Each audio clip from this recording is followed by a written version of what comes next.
கீர்த்தி வணக்கம். வணக்கம். ஐயோ Max Gold, cash for gold. Call 044-4545-4545. EVP Trade and Convention Center, Chennai. The biggest event destination now open for booking with 8,000 plus parking. Contact 8525811111. So பாப்பாவோட பேரும் வந்து கீர்த்தின்னு வச்சிருக்காங்க. But அது வச்சதுக்கான ஒரு சுவாரஸ்யமான ஒரு கதை இருக்குல்ல, சொல்லுங்க. இல்லை, பாப்பா பிறந்து 15 days தான் ஆச்சு. கீர்த்தி சக்ரா அப்படின்னு கிடச்சோம். இந்த லாங் டிஸ்டன்ஸ் ரிலேஷன்ஷிப்னு ஒன்று இருக்கு இல்லையா, மிலிட்ரியில் வேலை பார்க்கும்போது அது எப்படி மேனேஜ் பண்ணுவீங்க? ஃபோன் தான். பார்த்தப்பமே இது ஃபுல்லாமே கொஞ்சம் கரெக்ட் பண்ணி இதாக இருந்துச்சு. இவங்களும் எதுவுமே இல்லாமல் நல்லா இருக்கேன்னு சொல்கிறாங்க. பேச முடியாது, வீடியோ காலில் காட்டுறப்போ அது ஃபுல்லாக ஆக்சிஜன் மாஸ்க் அது இது வச்சுருந்தாங்க. அப்போ இப்படி நல்லா இருக்கேன் அப்படின்றாங்க. நம்ம என்ன சொல்கிறது, நம்ம அவருக்கு ஆறுதல் சொல்கிறோம், அவர் எனக்கு ஆறுதல் சொல்லிக்கிட்டு இருக்காரு. நான் உங்களோட இந்த காதல் வாழ்க்கை அதை பற்றி சொல்லுங்களேன். அழகா. காதலே இல்லை, காதல் நாட்டை தான் காதலிக்கிறார். அது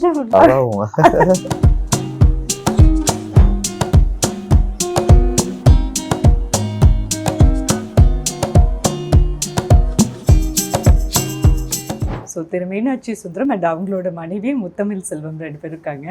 ஸோ உங்கள் மேரேஜ் வந்து லவ் மேரேஜா அரேஞ்ச்டு மேரேஜா? அரேஞ்ச் மேரேஜ் தான். ஆனால் லவ் மாதிரி. எந்த ஊருங்க? கரெக்டாக தேனியில் கம்பம் பக்கத்தில் காமையை கொண்டு. சின்ன வயசுலேருந்தே இப்போ அவர் தெரியும் உங்களுக்கு? அவங்க மிலிட்ரிக்கு போவாங்க அப்படிங்கிறதும் உங்களுக்கு தெரியும்ல? கல்யாணத்துக்கு முன்னாடி தெரியும். சின்ன வயசுலனா ஒரு டியூஷன் படித்தோம். அப்படியா? பக்கத்து வீடு. ஸ்கூல் வேறு வேறு. ஒரு மிலிட்ரி மேனாக அவரை பார்க்கும்போது உங்களுக்கு எப்படி இருந்தது? அப்போல்லாம் அவ்வளோவா தெரியாது. சும்மா இந்த மாதிரி மிலிட்ரி போயிருக்காங்க செய்கிறாங்கன்னு சொல்லி பேசிப்பாங்க. தெரியும், சின்ன வயசுலேருந்து எல்லாருக்குமே தெரியும். சரி, அவர் வந்து ஆத்லெட்ல அவரை பற்றி சொல்லுங்கள். நீங்கள் நல்லா ஓடுவாங்க. உங்களுக்கு வந்து மேரேஜ் வந்து உங்கள் 2 பேருக்கும் பக்கத்து வீடு பிடிச்சிருந்தது, கல்யாணம் பண்ணி வச்சுட்டாங்க. கல்யாணத்துக்கு அப்புறமா ராணுவத்துக்கு அனுப்பணும் அப்படிங்கும்போது அது ஒரு லாங் டைம் கேப்பாக இருக்கும்ல. இப்படி ஒரு ஒரு விமன் அந்த ஃபீலிங் எப்படி இருக்கும் அது உங்களுக்கு?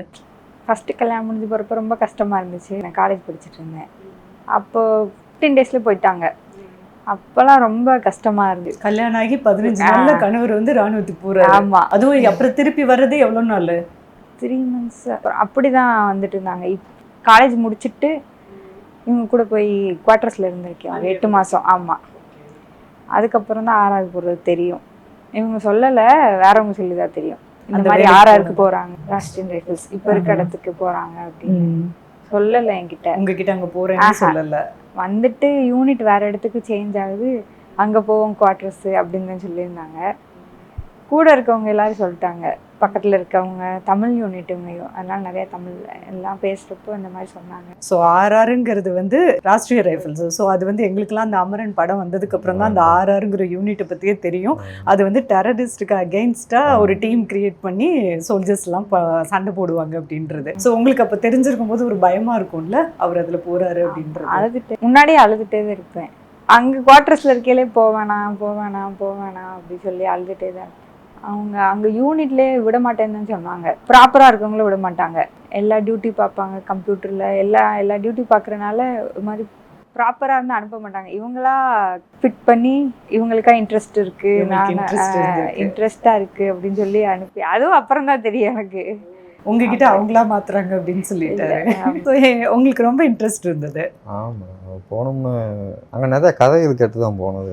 ஃபஸ்ட்டு ரெக்ரூட்மெண்ட்டில் போனப்பே சொல்லுவாங்க, நார்மலாக மிலிட்ரியில் டியூட்டி பார்க்குறதுக்கும் அங்கே ஆர்ஆர் டியூட்டி பார்க்குறவங்க போயிட்டு வந்தோம் கதை சொல்கிறத கேட்டு அது நமக்கே ஒரு இன்ட்ரெஸ்ட் ஆகிடுச்சு. அங்கே டியூட்டி பார்க்கலாம், எப்படித்தான் இருக்கும் பார்க்க. ஸோ இப்போ நீங்கள் கல்யாணம் முடிஞ்சு அவங்க 15 நாளில் நீங்கள் போயிட்டீங்க மிலிட்ரிக்குனாங்களா? அந்த லீவ் அந்த டைமில் உங்களுக்கு அது எக்ஸ்டெண்டடாக கிடைக்கலையா? இல்லை, கிடச்சது 1 மாதம் லீவு கிடச்சிச்சு. நான் கல்யாணத்துக்கு 15 நாளைக்கு முன்னாடியே வந்துட்டேன். ஓ, அந்த 1 month தான் அந்த லீவ் அப்படின்னா? கல்யாணம் முடிஞ்சு 15 நாள் கழிச்சு அப்புறம் போய். இந்த லாங் டிஸ்டன்ஸ் ரிலேஷன்ஷிப்னு ஒன்று இருக்கு இல்லையா, மிலிட்ரியில் வேலை பார்க்கும்போது அது எப்படி மேனேஜ் பண்ணுவீங்க? ஃபோன் தான் ஏதோ ஃபீல் பண்ணி ஃபோன் லவ் தான் இல்லை மேக்ஸிமம். நம்ம ஒரு விஷயம் பண்ணணும் நாட்டுக்காக அப்படிங்கும்போது இந்த மாதிரியான விஷயங்கள்லாம் சாக்ரிஃபைஸ் பண்ணுற மாதிரி தான் இருக்கும். ஃபர்ஸ்ட் டைம் இப்போ பேபி பிறக்கும் போது அவர் கூட இருந்தாரா? பேபி பிறக்கும் போது இருந்தாங்க. நான் கன்சீவ் ஆகி 50 days ஆச்சு இவங்களுக்கு அடிப்படையில். அப்போதான் ஒரு 5-6 மந்த்ஸ் வரைக்கும் பார்க்கவே இல்லை. 7th மந்த் தான் வந்தாங்க. கன்ஃபார்ம் பண்ணிவிட்டு ஃபஸ்ட் டைம் ஸ்கேன் பார்த்துட்டு வந்து சொல்லி ஒரு 3-4 நாளில் ஆக்சிடென்ட் ஆயிடுச்சு. அப்பா எவ்வளோ ஷாக்கிங்காக இருக்கும்ல. பட் ஓகே, நல்ல வேலை, தேங்க் காட் அப்படின்ன மாதிரி. ஸோ அந்த டைம் இவர் வந்து 3 நாள் கோமால இருந்ததுலாம் உங்களுக்கு தெரியுமா? அப்போ தெரியாது, கீழே விழுந்துட்டாங்கன்னு சொல்லிட்டாங்க. ஓ, பெரிய அளவு ஆக்சிடென்ட்னு யாரும் ஒன்றும் சொல்லலை. ஒரு 3 நாள் அப்புறம் தான் சொன்னாங்க என்கிட்ட. அப்புறம் அதுவும் கோமால இருக்கேன்னு சொல்லலை. அது எதுவுமே சும்மா புல்லட் பட்டுருச்சு, இந்த மாதிரி அடி, இங்கெல்லாம் அடி அந்த மாதிரி சொல்ல, லைட்டாக தான், இங்கே மட்டும் லைட்டாக அடி லைட்டாக அடின்னா ரொம்ப நாள் வரைக்கும் சொல்லி. நீங்கள் பார்த்ததுக்குள்ள இருக்கு எப்படி சொல்லுவாங்கல்ல தெரிஞ்சவங்க. பார்த்தப்பமே இது ஃபுல்லாமே கொஞ்சம் கரெக்ட் பண்ணி இதாக இருந்துச்சு.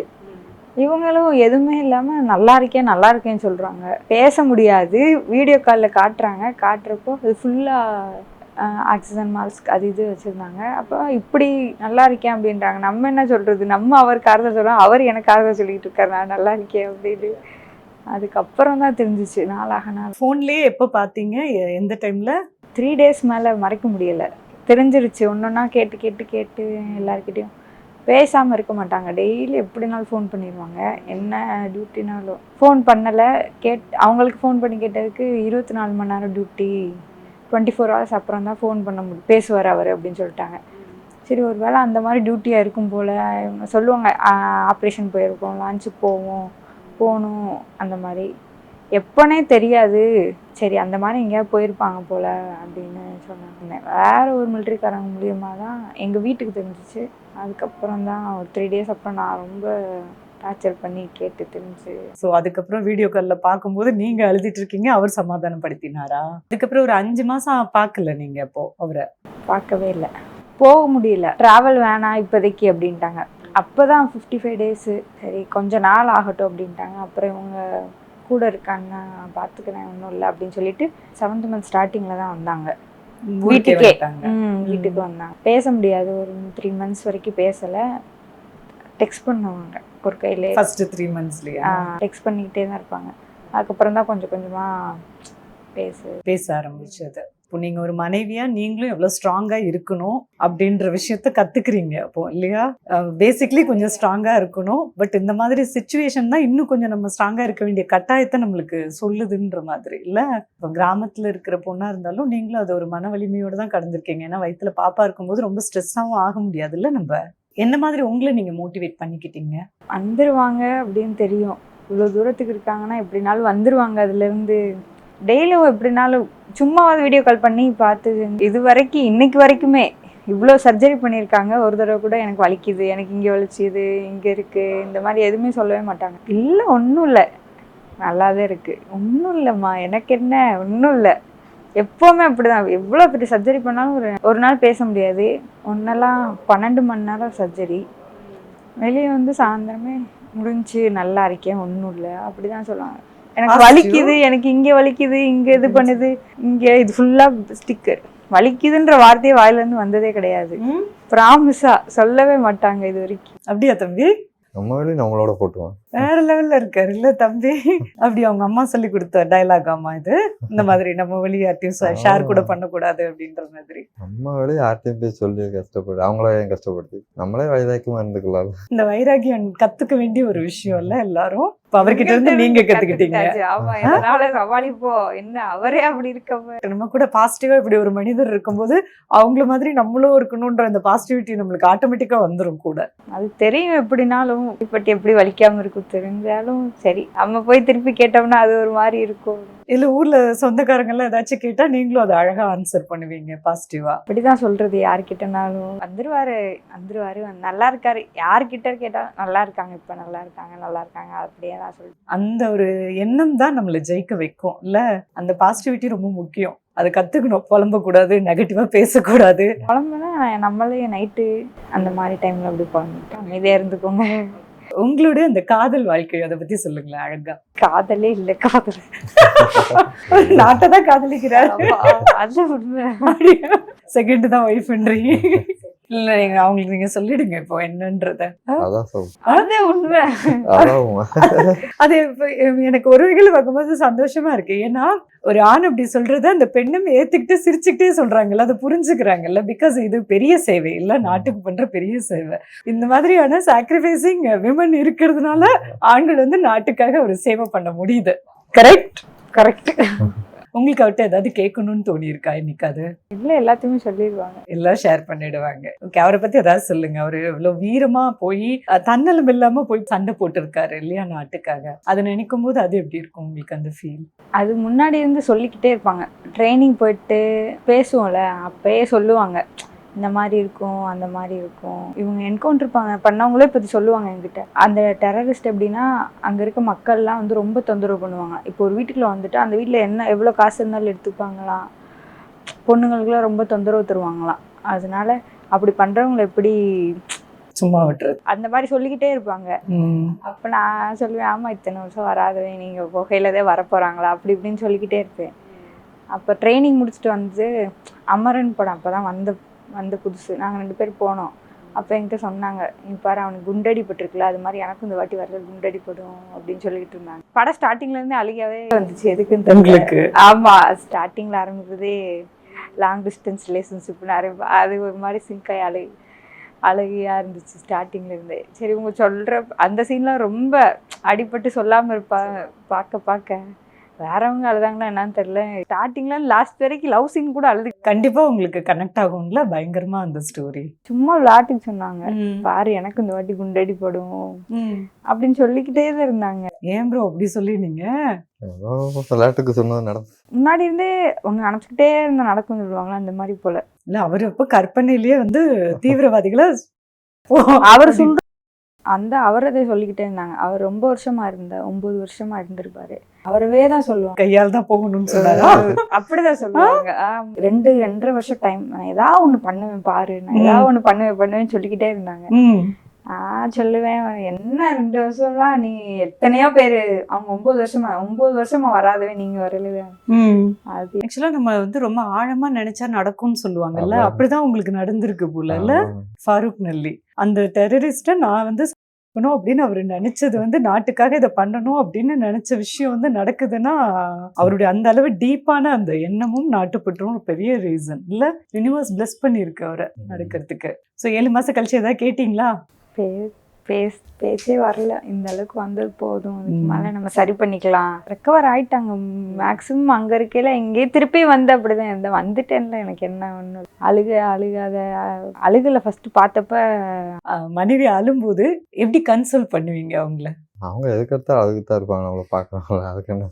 பின்ன வந்து நம்ம நாட்டு பெண்களுக்கு வந்து கணவர் அந்த மனைவி உறவெல்லாம் எவ்வளவு அழுவோம்ல, அழுவியா ஐயோ எனக்கு சிரிப்பா வருது, எனக்கு ஒண்ணுமே ஆகல, நீ எதுக்கு அழுகுற இந்த மாதிரிதான் சொல்லுவாங்க. அப்படி கிண்டல் அடிச்சு விட்டுருவாரு. ஆக்சுவலி அது ஒரு பாசிட்டிவ் நேச்சர் தான். அழுகும் போது அழாதேன்னு சொன்னா கூட கொஞ்சம் தான் அழுவோம். நம்மளே கலாய்ச்சி விடும்போது அழணும்னு தோணாது இல்ல. அவங்க அப்பாவே அப்படியே கலாய்ப்பாங்க, என்ன யாருமே விட மாட்டாங்க. மகளை இப்ப கலாய்க்க ஆரம்பிச்சிட்டாங்க. அப்படியா? சோ அவருக்குள்ள ஒரு ஹியூமர் சென்ஸ் இருக்கு. அப்ப சரி, அவர் கீர்த்தி சக்ரா விருது வாங்கும்போது எவ்வளவு அழகா ஃபீல் பண்ணீங்க அந்த பெருமிதமான அந்த தருணம்? ரொம்ப சந்தோஷமா இருந்துச்சு. நார்மலா இருந்தேன், அது வாங்க போறப்ப முடியல, ஷிவர் ஆயிருச்சு. இந்த மாதிரி நல்லா இருந்துச்சு, சொல்லவே முடியல, அவ்வளவு சந்தோஷமா இருந்துச்சு. என்னால எந்திரிச்சு நின்னே தெரியல அந்த ஒரு செகண்ட். அதாவது பட்ட பாடு இல்ல, கல்யாணம் பண்ணி 15 நாள்ல கணவர் வந்து மிலிட்ரிக்கு போறாரு, அங்க என்ன நடக்கும்னே தெரியாது, பார்டர்ல அவர் வேற ஆர்ஆருக்கு போயிருக்காரு. அப்படிங்கும்போது இதெல்லாம் ஒரு மனைவியா கடந்து வரும்போது நம்ம நிறைய மிலிட்ரி மேன் பத்தி நியூஸ் வரும்போது ஜெயிச்சுட்டு வந்திருக்காரு. இது நம்மளுக்கு வந்து எவ்வளவு பெரிய சந்தோஷம் இல்ல நம்மளுக்கு. கரெக்டா? உண்மையிலேயே இட்ஸ் கிரேட், ரியல் ஹீரோங்க. இப்ப நீங்க ஹீரோயின் இல்ல? ஆமா. உங்க ஃப்ரெண்ட்ஸ் எல்லாம் மிலிட்ரியில ஹஸ்பண்ட் வேலை பாக்குறாங்க அப்படிங்கறது வந்து எப்படி இருக்கும் சொல்றதுக்கு? அது முன்னாடி ஜாலியா இருந்துச்சு. ரெண்டும் கலந்த உணர்வு இல்லையா? பெருமையாவும் இருக்கும், கொஞ்சம் பயமாவும் இருக்கும். எனக்கு புரிஞ்சுக்க முடியுது. ரொம்ப மிஸ் பண்ணுவோம் நிறைய இடத்துல.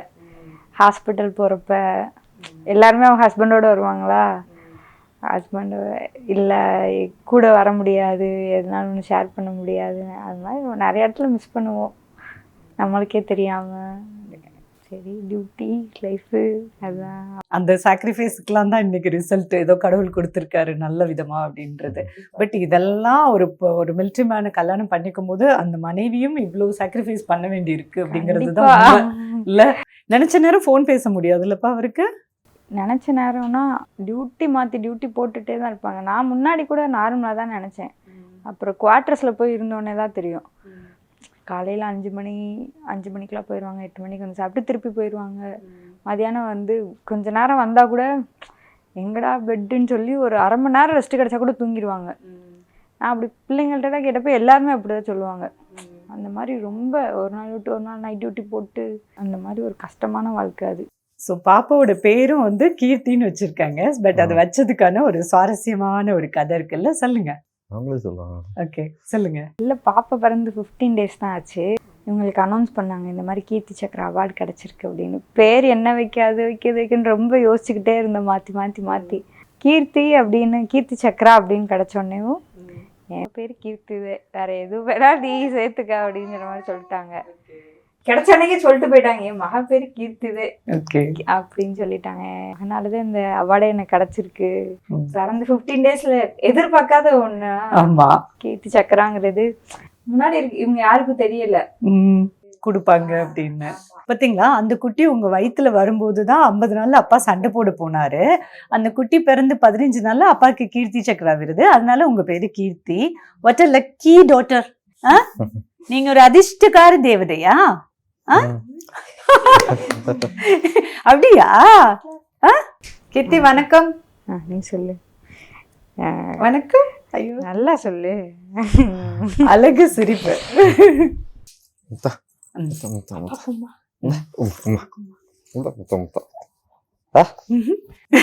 போஸ் கொடுக்குறா. கீர்த்தி டாடிக்கு ஒரு உம்மா கொடுத்துருங்க. அப்பா உம்மா கொடு. ஓகே ஓகே பரவாயில்ல.